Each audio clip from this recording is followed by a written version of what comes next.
Hey guys, in this month's top 5, I'm going to be sharing with you my favorite books that deal with mental health.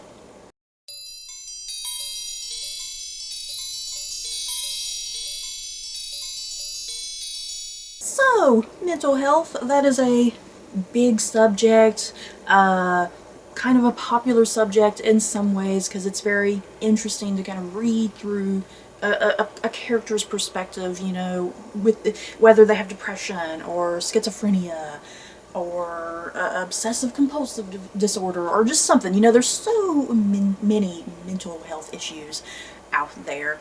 And it's not really a subject matter that I read often, to be quite honest, but whenever I do pick up a book that deals with something like that, with a subject matter like that, I do find it very fascinating. So yeah, these are the top 5 books that I managed to find that have something to do with a mental health issue. It may not be the absolute core of the novel, but yeah, a main character still has some sort of issues, some sort of inner demon that they're dealing with. So yeah, let's get going. At number 5, I have The Lie by Helen Dunmore.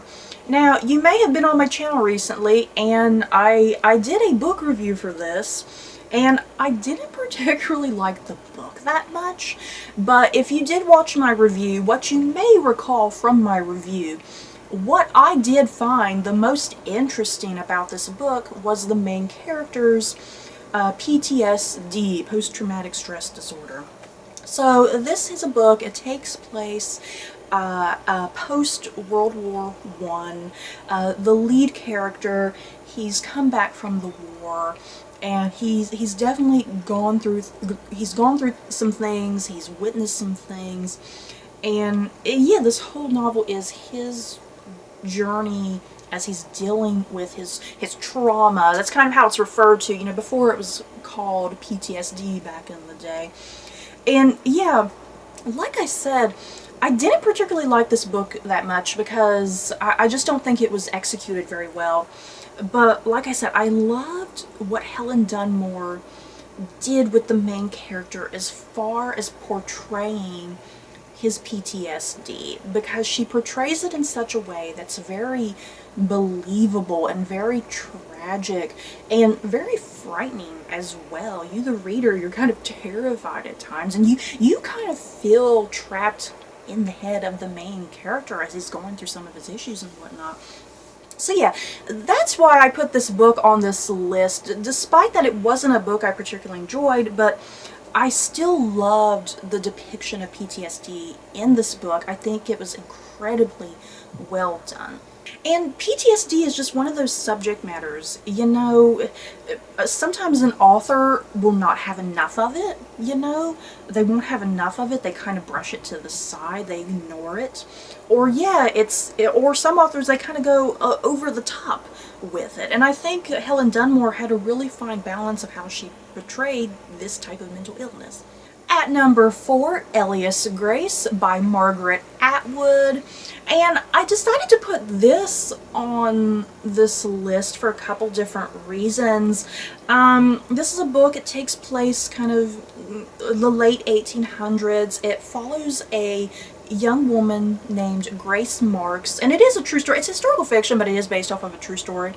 And it's about Grace Marks, who was accused of murdering her employer and his housekeeper, and yes, she's sentenced to life in prison.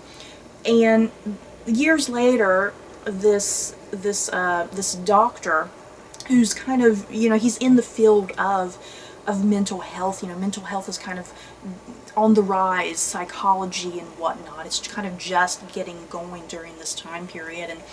And yeah, this doctor, he wants to try and figure Grace out. You know, he wants to determine if she is in fact innocent or guilty of this crime, and yet he's using the new field of psychology to kind of figure this out. And yeah, this is such an incredibly fascinating book. Yeah, guys, just so well written from Margaret Atwood. I freaking love it. And yeah, is Grace, is she innocent or guilty?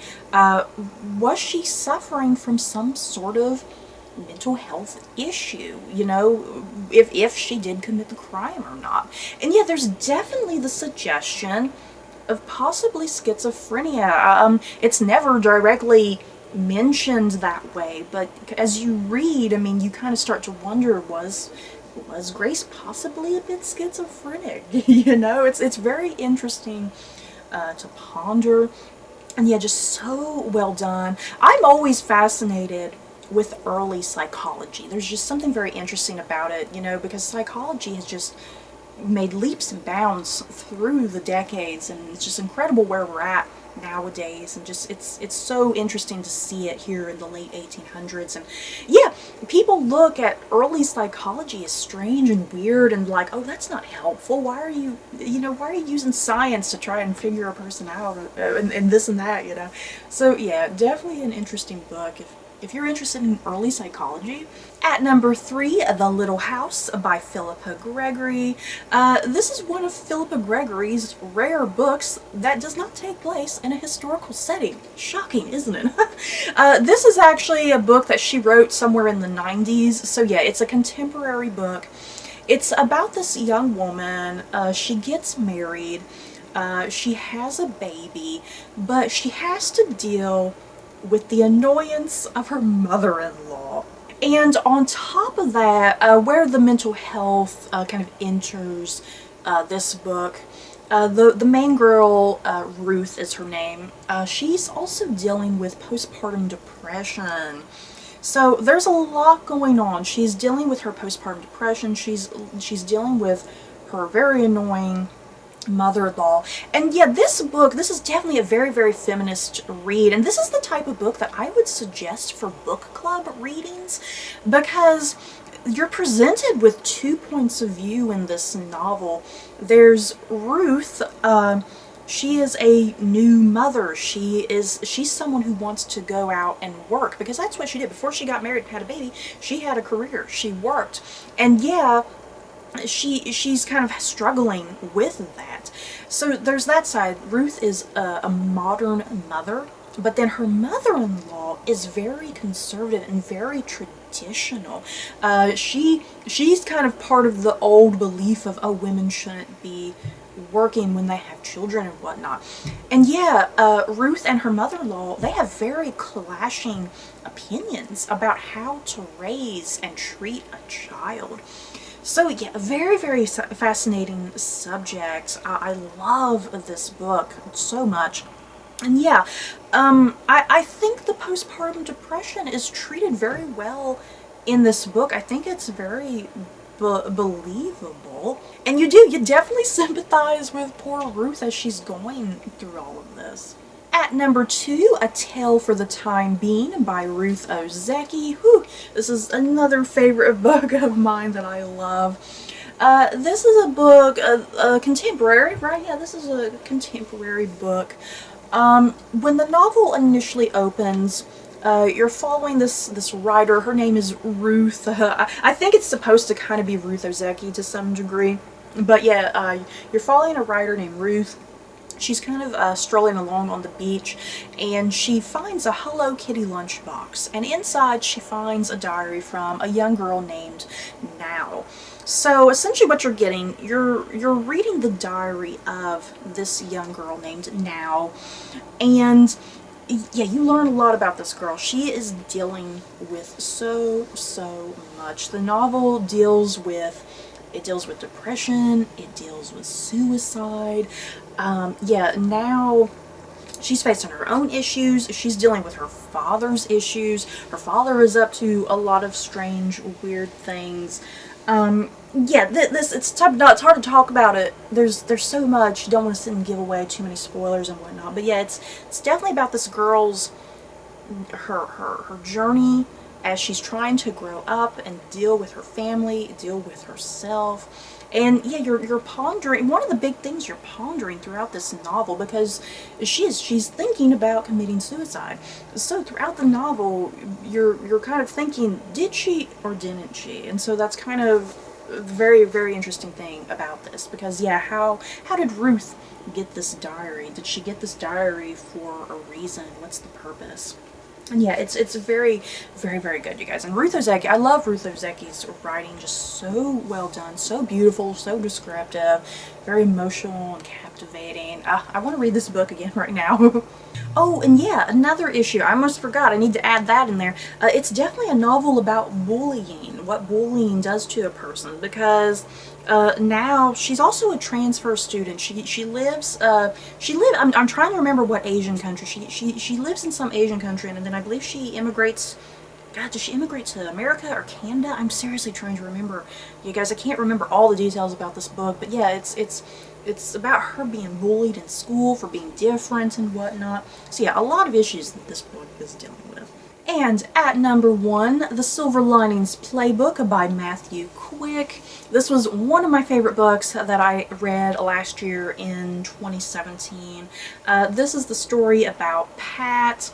Pat, he's been in a mental institution for several years without his realizing it. He thinks he's only been there for maybe couple months or so, but yeah, little does he know he's actually been there for many years. The thing is, this book never really gives you the answer about what is wrong technically with Pat. The way I was kind of interpreting it, I was wondering if he was suffering from bipolar disorder, because he would kind of have just random outbursts of anger and violence and whatnot. So I think that's maybe what's suggested, is that he was suffering from bipolar and possibly also depression of some sense. So yeah, it's about Pat, him getting out of the mental health institution. He goes to live with his parents, and yeah, he's very estranged with his father, and yeah, he's trying to use football as a coping mechanism. He loves going to Eagles games and supporting the Eagles, and yeah, the only way he can kind of bond with his father is through football. And yeah, he also meets this young woman named Tiffany, who's also going through her own issues, because I think she's going through like depression and whatnot. So yeah, it's about their journey together, their relationship, the two of them coping with their family, coping with people around them who are kind of judgmental. And yeah, this is just one of the best books about mental health that I have ever read. I think it doesn't judge, it doesn't poke fun at. It is a very humorous, hilarious novel, but it's done in such a way, you know, that you understand what Pat's going through. Like I said, it never pokes fun at his issues. Just so very well done, very heartwarming, emotional. Like I said, strangely, weirdly humorous. I love the humor of this book. It just felt very natural and very real and very human. So that's it for my top 5 favorite books that in some way deal with mental health. In the comments below, what types of books like these that are very similar have you guys read? I'm definitely very curious, because I would love to check out other books kind of in this same vein.